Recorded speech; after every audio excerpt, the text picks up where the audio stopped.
The rain battered the floor-to-ceiling windows of the cliffside estate, a rhythmic drumming that Henry usually found soothing. Tonight it sounded like a warning.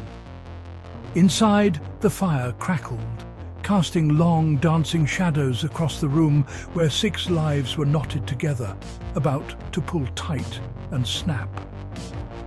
Henry stood by the mantle, swirling an expensive scotch. He looked at Cara, his wife of 3 years. She was radiant in emerald silk, laughing at something John, Henry's brother and business partner, was whispering. It was a picture of domestic perfection, but Henry felt a cold stone sitting in his gut. He had ignored the intuition for months, burying it under work and denial. To the merger and to family? Jeanette, the family matriarch and Henry's older sister, didn't raise her glass. She sat in the wingback chair, her eyes sharp as flint, watching the space between Cara and John. She saw what the others missed, the way their bodies magnetically leaned toward each other, the way John's hand lingered on the small of Cara's back a second too long. Then the heavy oak doors swung open. Peter stood there, dripping wet, clutching a leather satchel.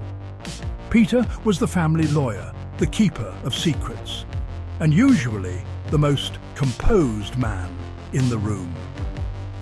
Tonight, he looked like a man walking to the gallows. Peter, you're late, and you're soaking. I couldn't wait until morning, Henry. And Peter, don't. Whatever business this is, it can wait. It can't. I'm so sorry, Sarah. What is going on? The accounts, Peter. Not the accounts. They were photos of a beach house in the Maldives, a hotel room in Paris, a quiet cafe in the city. In every single one, John and Cara were together. Not as family, not as friends. The silence that followed was so loud, it was deafening.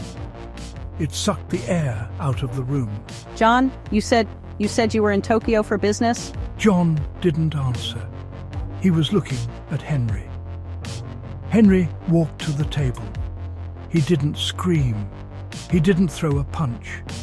He moved with the slow, heavy exhaustion of a man whose world has just ended. He looked at the photos, then at his brother. Henry, please. It was a mistake. It was just... Since before the wedding, I suspected. I didn't want to believe my own eyes.